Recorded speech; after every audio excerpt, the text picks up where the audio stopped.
A woman had finished her baking, so she asked her daughter to take a fresh galette and a pot of cream to her grandmother, who lived in a forest cottage. The girl set off, and on her way, she met a bazoo, a werewolf. The bazoo stopped the girl and asked, "Where are you going? What do you carry?" "I'm going to my grandmother's house," said the girl, "and I'm bringing her bread and cream." "Which path will you take? The path of needles or the path of pins?"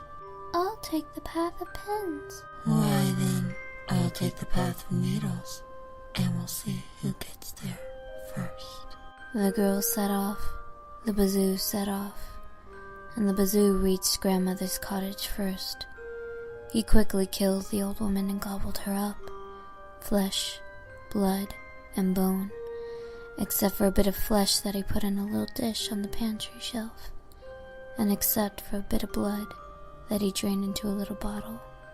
Then the bazoo dressed in grandmother's cap and shawl and climbed into bed. When the girl arrived, the bazoo called out, "Pull the pig and come in, my child." "Grandmother, Mother sent me here with galette and cream." "Put them in the pantry, child. Are you hungry?" "Yes, I am, Grandmother." "Then cook the meat that you'll find on the shelf. Are you thirsty?" "Yes, I am, Grandmother."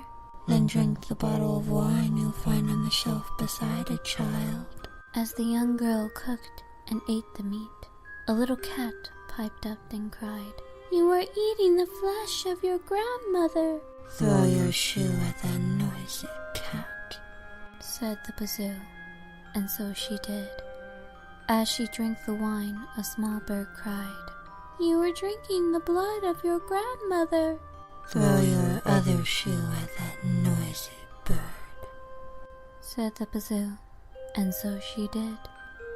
When she finished her meal, the bazoo said, "Are you tired from your journey, child? Then take off your clothes, come to bed, and I shall warm you up."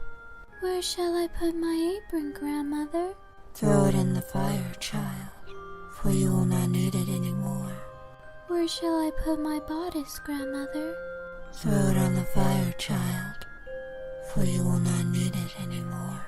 The girl repeats this question for her skirt, her petticoat, and her stockings. The bazoo gives the same answer, and she throws each item on the fire. As she comes to bed, she says to him, "Grandmother, how hairy you are!" "The better to keep you warm with, my child." "Grandmother, what big arms you have!" "The better to hold you close, my child." "Grandmother, what big ears you have!" "The better to hear you with, my child." "Grandmother, what sharp teeth you have!" "The better to eat you with, my child. Now come lay beside me." "But first I must go and relieve myself." "Do it in the bed, my child." "I cannot.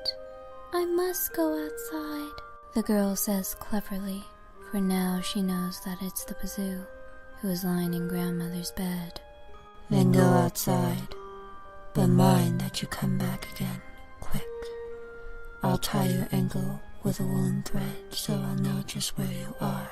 He ties her ankle with a sturdy thread, but as soon as the girl has gone outside, she cuts the thread with her sewing scissors and ties it to a plum tree. The bazoo, growing impatient, calls out, "What? Have you finished yet, my child?" When he hears no answer, he calls again, "Are you watering the grass or feeding the trees?" No answer. He leaps from the bed, follows the thread, and finds her gone. The bazoo gives chase, and soon the girl can hear him on the path, just behind her. She runs and runs until she reaches a river that's swift and deep. Some laundresses work on the river bank. "Please help me cross," she says to them. They spread a sheet over the water, holding tightly to its ends. She crosses the bridge of cloth, and soon she's safe on the other side. Now the bazoo reaches the river, and he bids the women help him cross. They spread a sheet over the water, but as soon as he's halfway across, the laundresses let go. The bazoo falls into the water and drowns.